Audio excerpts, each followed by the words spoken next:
They say the end came not with thunder, but with silence. A silence so vast it swallowed the stars.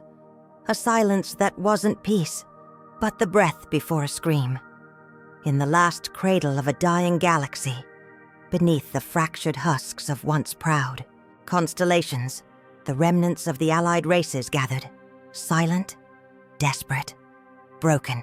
They had fled for centuries, burning worlds behind them like torches in the void. Some had forgotten what they ran from. Others remembered too well. They called it the Calamity. But names are fragile things in the face of such hunger. Now Thiu, last bastion, Iskareth, floated above the corpse of a hollowed star, its orbital rings cracked like bone.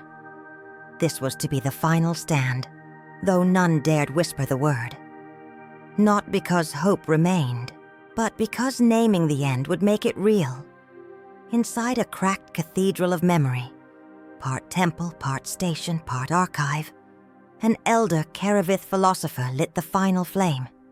Her name was Araken Vel. Her body shimmered with 1,000,000 years of encoded ancestry. Her breath labored from the strain of gravity manipulation. Around her, acolytes of dying species watched in solemn silence. She spoke to no one. She spoke to everyone. Her voice, ancient and trembling, echoed into the stars. Is this how it ends? Not with defiance, but with questions unanswered? She recounted the scrolls, the treaties, the ancient pacts. She named every race that had fallen. The Dromari, who boiled their oceans to trap the enemy in steam. The Vailith, who tried to encode their souls into neutrino storms. The mighty Zarn, who turned entire moons into weapons. None of it mattered. And always, there was the same question, one the galaxy no longer dared to ask aloud. Where were the humans? For in every council, in every war room, there remained a ghost chair, a place held in silence for the species that never came. Earth, blue and burning with promise, had turned its gaze away. Centuries ago, when the first signals of the Calamity burst across the stars, humanity made no answer, no envoy, no ships, no weapons, just absence. Theories abounded. Some whispered Earth was dead. Others believed they had transcended. Some feared the truth, that humanity had seen the war and chosen to let the galaxy bleed. Rumors took on the far flavor of prophecy, too dangerous to summon, too proud to kneel, too patient to be real. Araken Vel raised her hand. The room stilled. Her final words, she said, would be broadcast into the galactic weave. It would be the last transmission before the enemy arrived. Perhaps, she said, they watched. Perhaps they waited. But if so, what were they waiting for? And as the lights dimmed, as the Calamity crept through the black-like rot, through the roots of the universe, the answer came. Not a scream, not a flare, just a message. Stand down, we're coming. 5 hours before the fall, Earth spoke, and the stars went quiet. In the amber vaults of the Panstellar Accord, buried beneath lightless archives and truth-sealed memory crypts, lies a document few dare name aloud. It is older than the Calamity, older than the Fracture Wars. It is signed in silence and countersigned in shame. The Earth Mandate. There, in elegant Terran script encoded with quantum-laced signatures, humanity uttered its first and final word to the allied races. Nomdar centuries before the fall of Iskareth, when the first deep space warnings began to ripple through the Alliance, Earth was approached, petitioned, begged. The Karavith sent emissaries of logic and lineage. The Dromari brought the last gifts of the Sea Kings. The Vailith offered memory joining.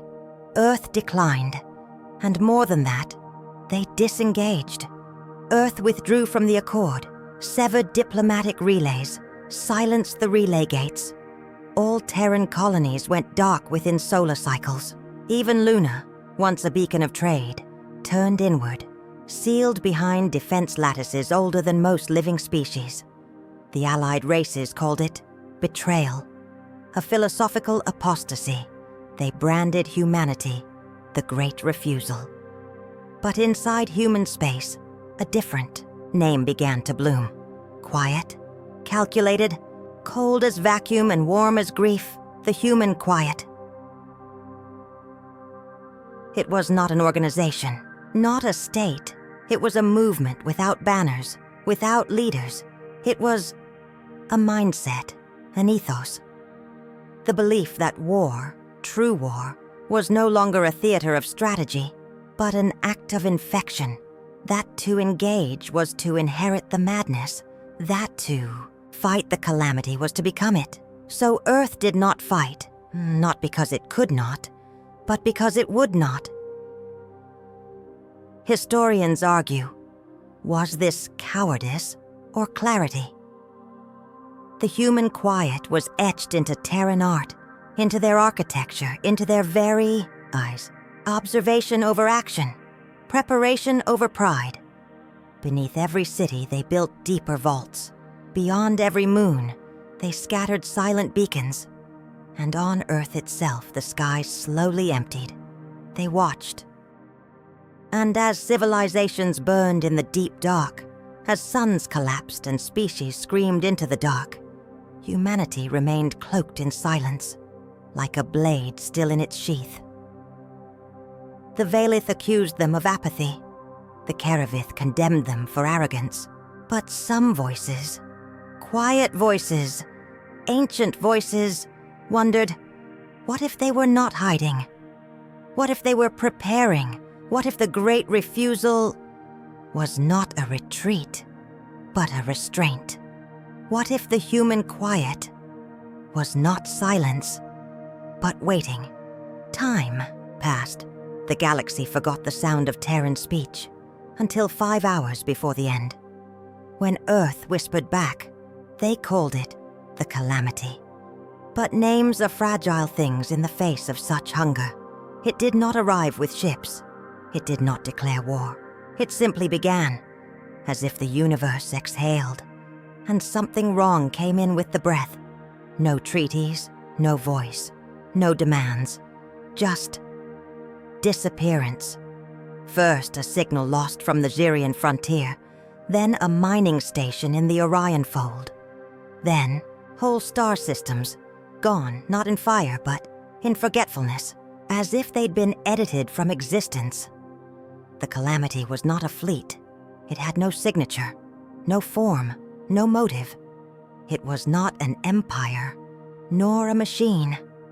The oldest scholars of the Vurax referred to it as Memor, the unword, a force that did not destroy matter, but rewrote it. Structures twisted inward, timelines unraveling like frayed rope, thoughts becoming static. The Calamity didn't kill.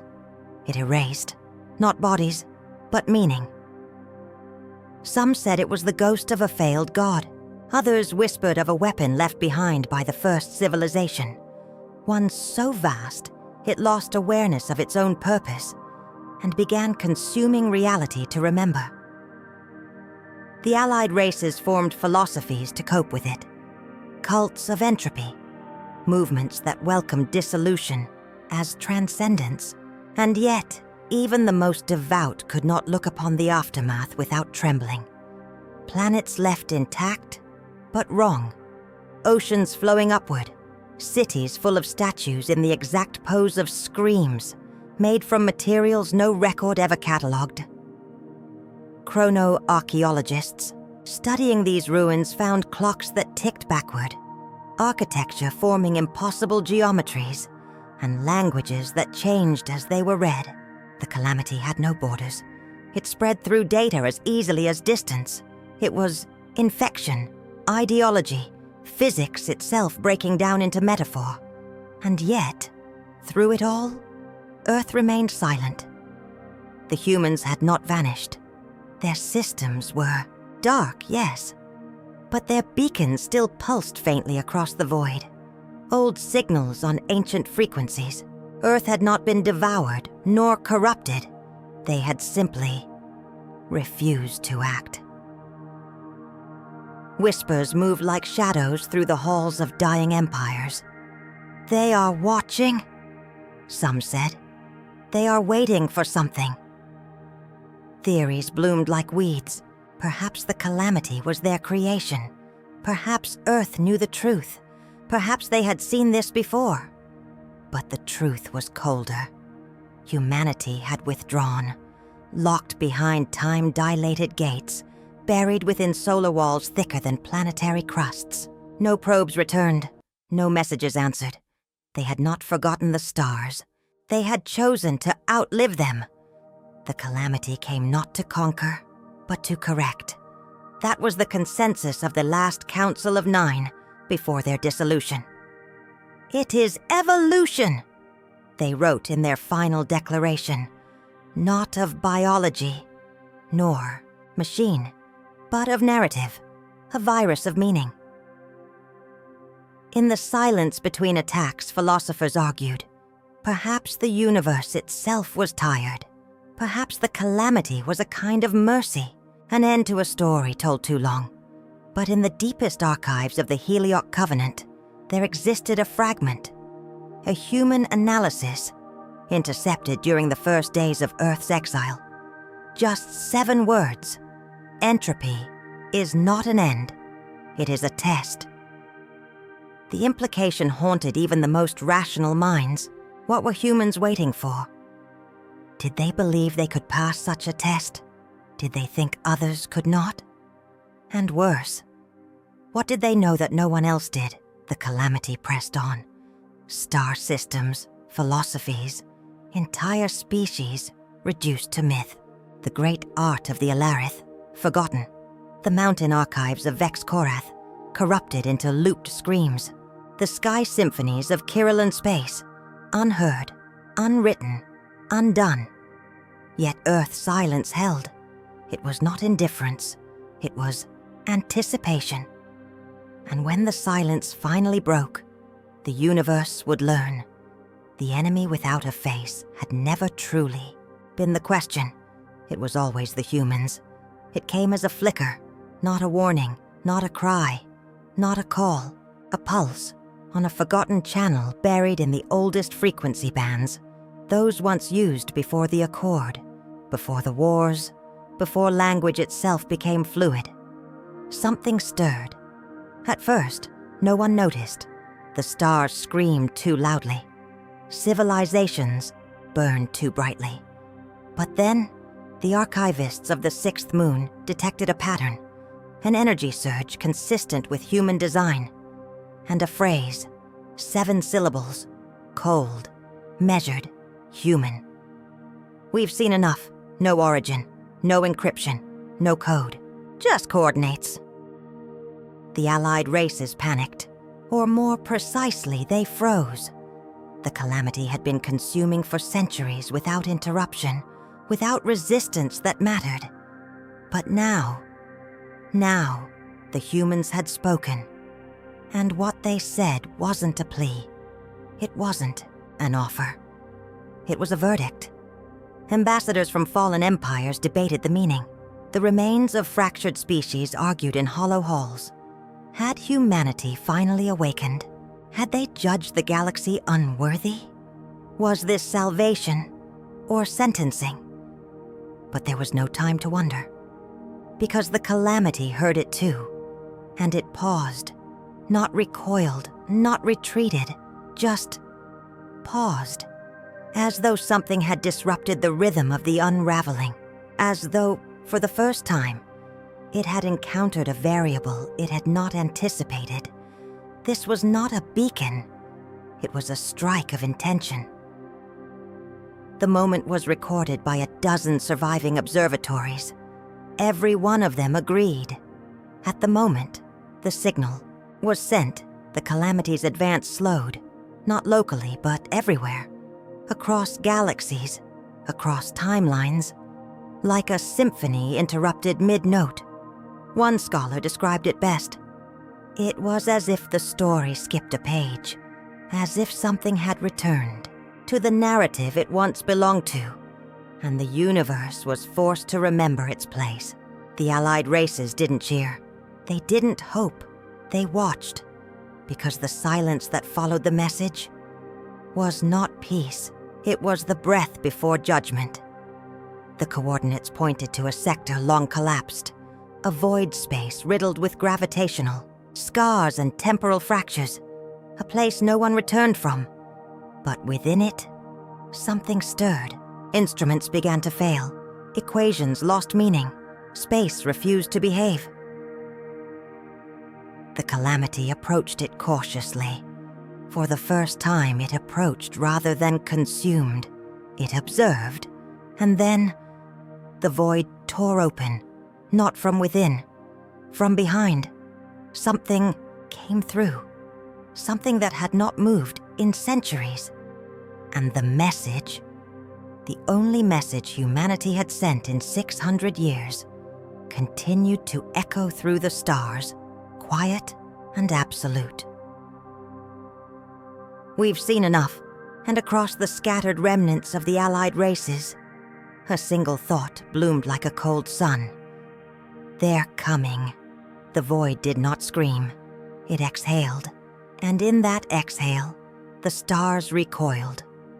The coordinates pulsed once more, and then the black tore open, not ripped, not cracked, unwritten, as if the very laws of existence had been edited, as if time itself held its breath, afraid to witness what emerged. They called it the Black Fleet. But no one knew who named it first. The ships came not in waves, but in patterns, angular shadows that moved not through space, but around it, carving geometry into the fabric of reality, folding between places like thought, slipping between memories. They weren't alive in the way the Allied races understood life, but they weren't mechanical either. They felt human, but beyond human. Vessels of obsidian, silent and smooth, their hulls inscribed with shifting glyphs that no machine could read and no mind could forget. One vessel passed too close to a Solari scout frigate. No weapons fired, no engines flared. Yet the scout, its crew, its archives, even its ghosts, simply ceased, as if they had never existed. The remaining fleets pulled back. What was left of them, proud armadas, once symbols of resistance, now reduced to hushed observers. In the presence of the Black Fleet, they were not warriors. They were witnesses. There was no transmission, no explanation, no list of demands, only movement, precise, surgical, beautiful in its horror. The calamity, for all its vastness, shifted. It recognized, perhaps for the first time in its long silent campaign, it hesitated. 1 billion simulations collapsed. Its forward advance stuttered. Its reality distortion fields buckled and twitched. Something was wrong. The Black Fleet moved without formation, without sound, without haste. Not like soldiers, not like conquerors, like custodians of an ancient duty finally being fulfilled. One vessel was seen drifting through the remains of the Kirari sun forges, once glowing citadels of stellar engineering, now little more than glass, bones. The vessel paused, tilted slightly. A pulse was felt, not detected. And then, across 3 systems, the calamity's presence vanished, not destroyed, not repelled, just removed, unwritten, as if it had never been. Word spread, if word could describe the frightened awe that passed between broken species, like a contagion, a knowing, a terror, a hope too sharp to name. Humanity had not returned to fight. They had returned to end, and the silence that surrounded their arrival was not emptiness, it was precision.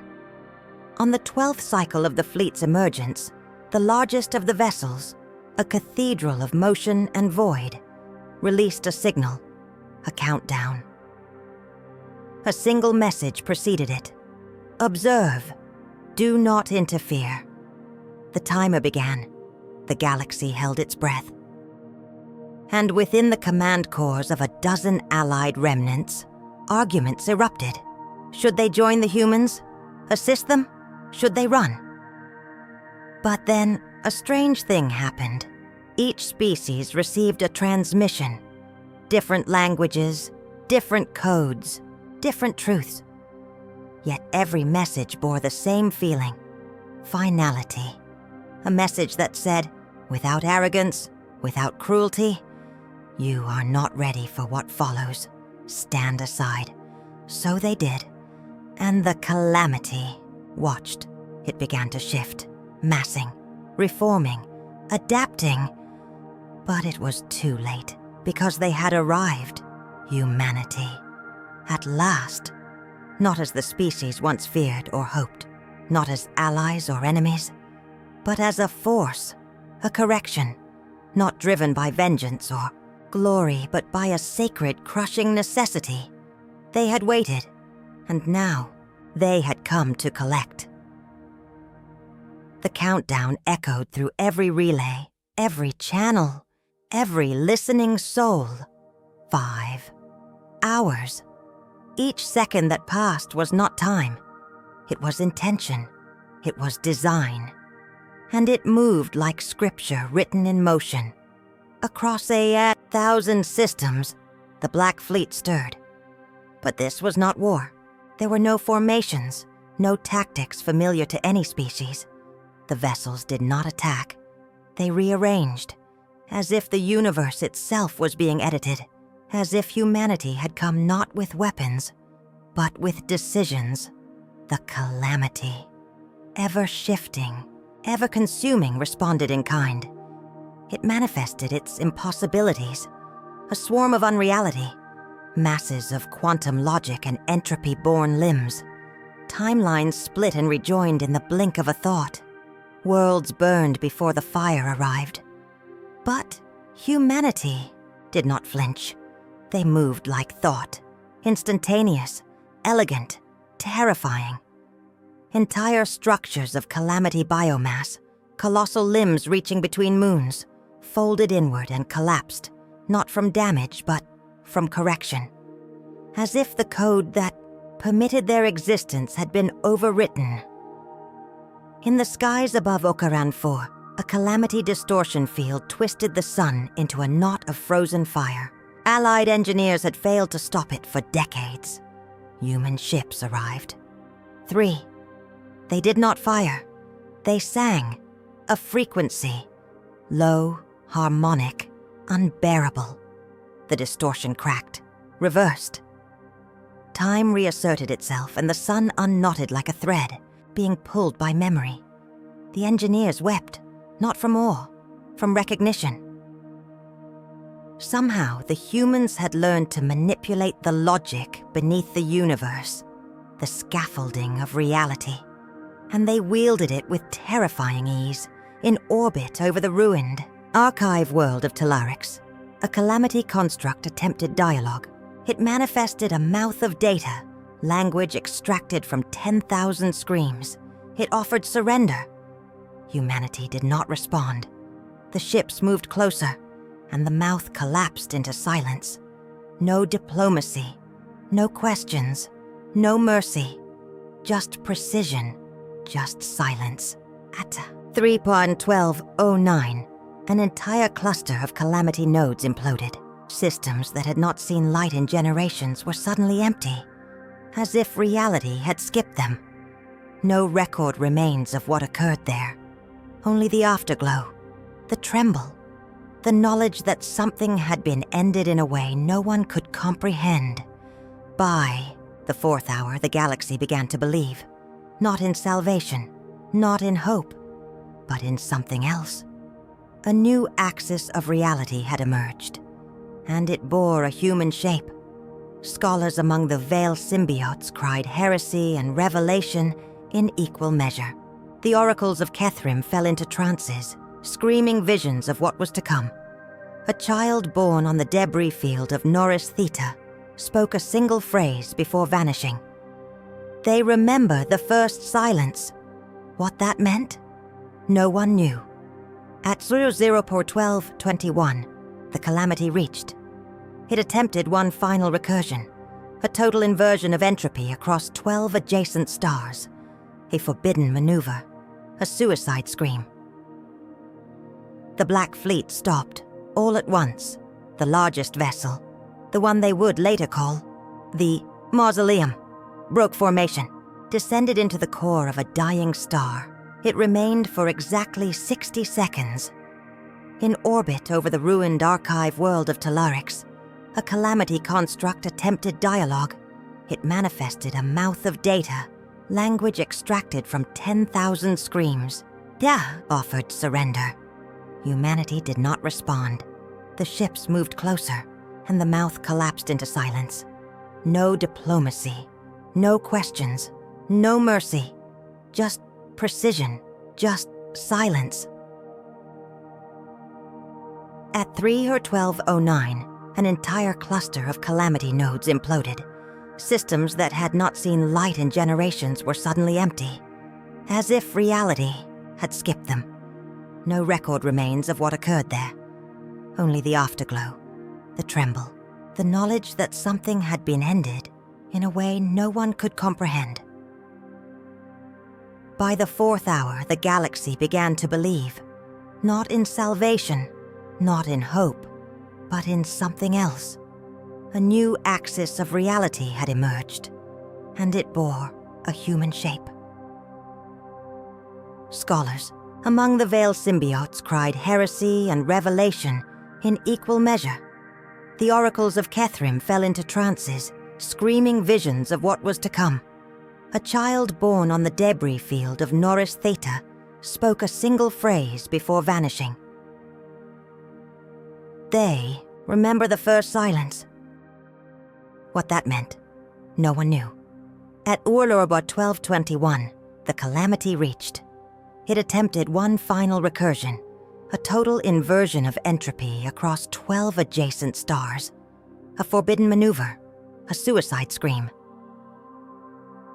The Black Fleet stopped, all at once. The largest vessel, the one they would later call the Mausoleum, broke formation, descended into the core of a dying star. It remained for exactly 60 seconds, then rose, and the recursion collapsed, not with fire, not with light, but with a whisper. No. The star reformed, the Calamity fractured, not destroyed, not pushed back, undone. And in that final hour, the Black Fleet did not fight. It rearranged, moving across the heavens like a sculptor's chisel, refining the edge of reality. When the clock struck one, all vessels paused. 1 second, all across the galaxy. One final second, and then, at Vars, it ended. The Calamity was gone, not defeated, not killed, gone, as if it had never been. And still, humanity said nothing, no speech, no declaration. The Black Fleet began to drift, not in retreat, not in victory, but in completion. They had come, they had acted, they had remembered. They did not march in triumph. They walked like mourners at an ancient funeral, faces veiled not in cloth, but in silence. The Black Fleet, once a chorus of precision and devastation, now hovered like tombstones in orbit above the fractured remnants of war. The Calamity was gone, erased. But the humans remained for a time, not as victors, but as custodians. No rank, no names, just that one title spoken in hushed reverence by those who watched from afar. Custodians of what? No one dared ask. Sean, the scarred moon of Adrastis Phi, where the atmosphere still shimmered from paradox storms. A figure stepped down from a human vessel, clad in black, adorned not with armor but with memory. They moved across the ash fields like someone returning. Home. They walked for hours, not scanning, not searching, remembering. And then, without a word, they knelt.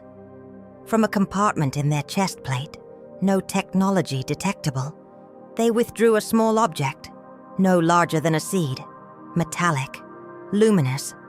They pressed it into the soil. No signal, no broadcast, no explanation, just a gesture. And then they stood and left. The Allied observers recorded it all, but none understood. Some thought it was a weapon, others a message.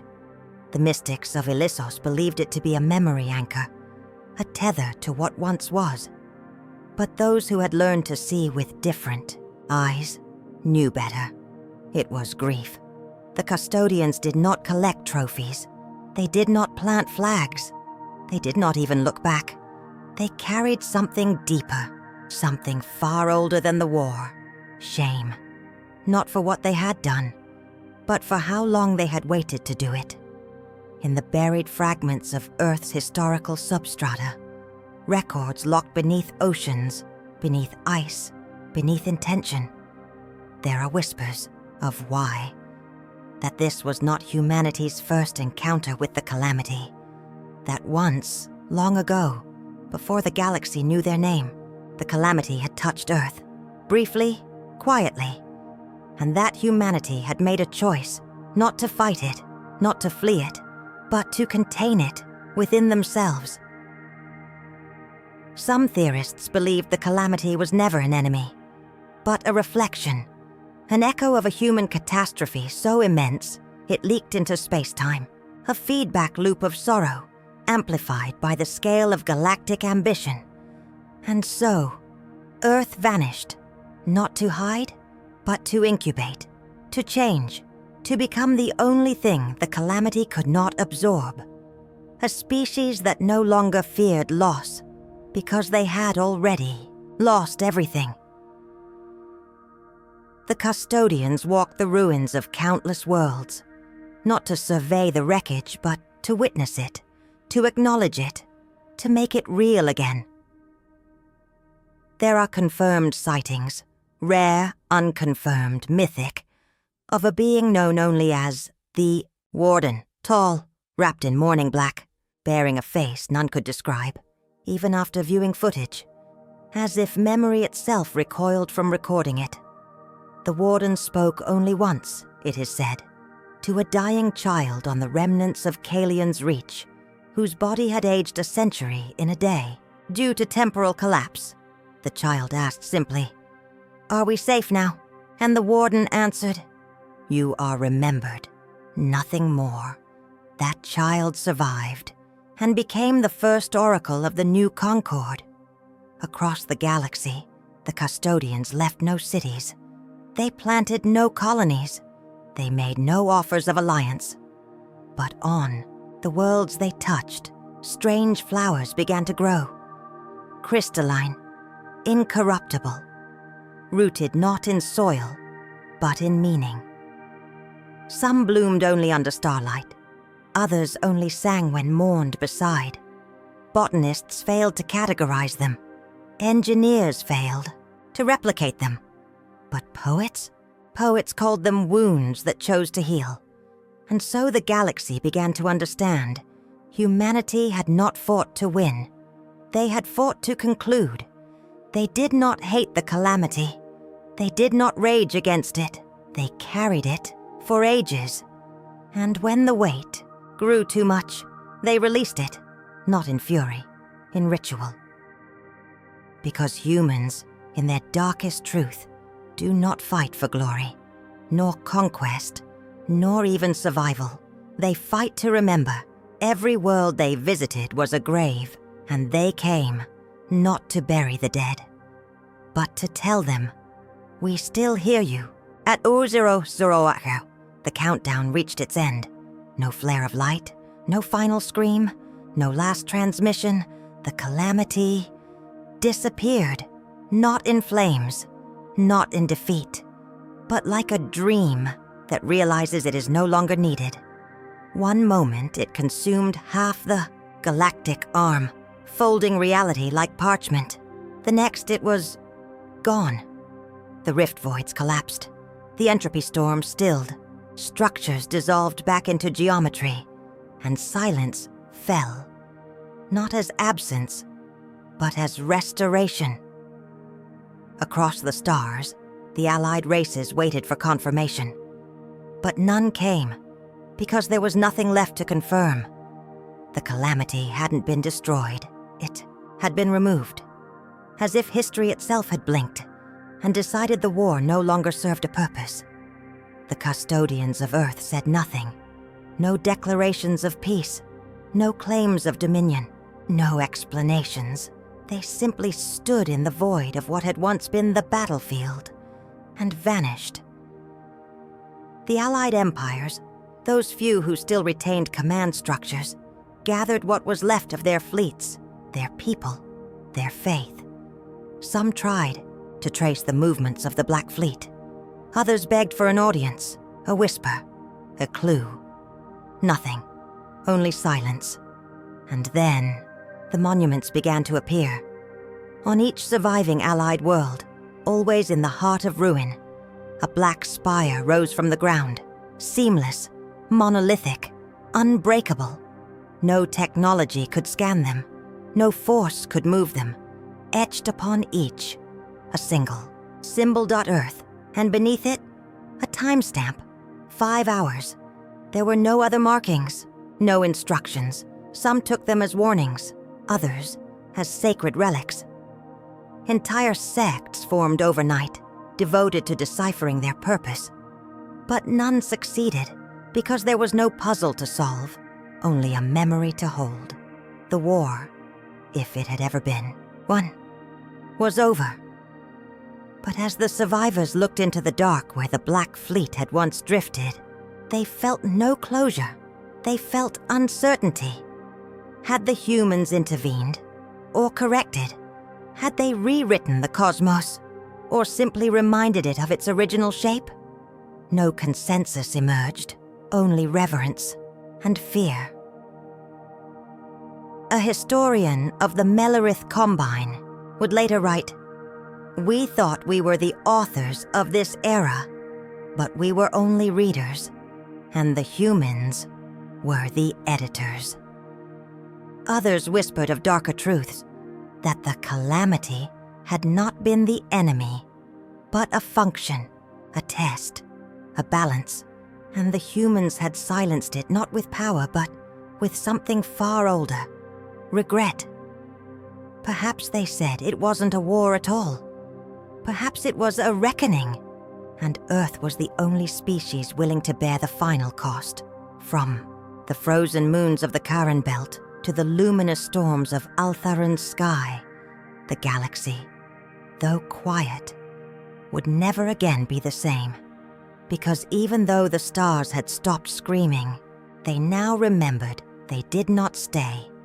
The humans, they did not revel in victory, nor did they bask in the reverence now radiating from the broken worlds of the allied races.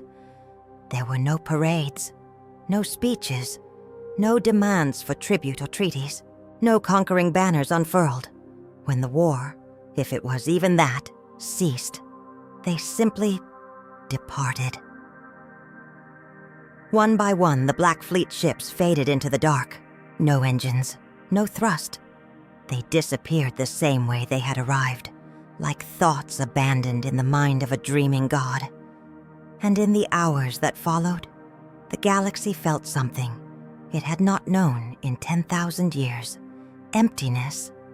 Then, across the former battlefields, across the ruins and bones of cities that had no names left to speak, monuments began to rise on worlds scorched into glass, on moons twisted by entropy, on stations barely holding together.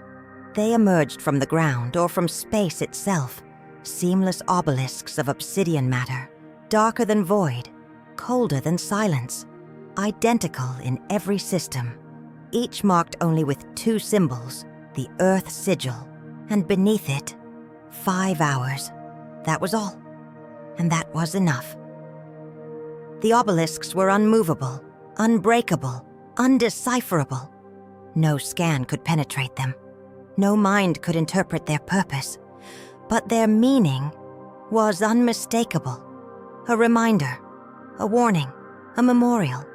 Some knelt before them and wept. Others screamed at the sky, begging for answers. But there were none, because Earth had never come to explain. They had come to erase and then vanish. On Oth Varn, a once proud archive world of the Aurelian matrons, a philosopher named Selivar etched these words beside the monument with her own dying breath. They did not save us. They preserved something. Perhaps not us. Perhaps something older. And this became the defining question of the post-war galaxy. What had humanity truly preserved? Life, balance, the illusion of autonomy? Or had they preserved something darker, an old pain locked behind glass that must never be allowed to surface again? Entire cultures splintered in the aftermath. The Larathin burned their history, choosing to forget everything that had come before the 5 hours. The Emiracs turned inward, believing that the war had been a judgment, and they had failed. And yet, some adapted. A movement called the Grey Memory formed on the remnants of Varelia Prime. Its members wore veils of ash and walked in silence, mimicking the custodians. They believed the humans were not warriors, but caretakers of something sacred. Not gods, not monsters, but witnesses. Others were less devout, but no less haunted. Rumors spread that certain humans remained behind, not in fleets, but in shadows, guiding, correcting, watching. They moved like ghosts through governments and guilds, adjusting timelines, redirecting experiments, silencing voices that reached too far into forbidden light. And always, beside them, the shadow of that number. 5 hours, the timestamp etched across civilizations like a scar. For some, it meant salvation. For others, erasure. In secret, a conclave of survivors from the Panstellar Accord gathered on a dark moon orbiting a dead sun. They called themselves the Last Library, their single purpose, to chronicle every known detail of the 5 hours. But even their writings were fractured, because so much had been unmade, as if history itself had chosen to forget. And always, at the center, the silence of Earth. Not a world of origin anymore, a world of decision, a species that spoke only once. And in doing so, reshaped causality. Terran poem, unearthed by accident on a derelict probe drifting through the fringe, would later be translated by scholars of the Na-Vern. Do not wake us in love. Do not wake us in fear. Wake us only when the mirror shatters, and we must look again. The mirror had shattered, and the humans had looked, and then they turned away. And now, the galaxy was left with its reflection, scarred, silent, staring into the black.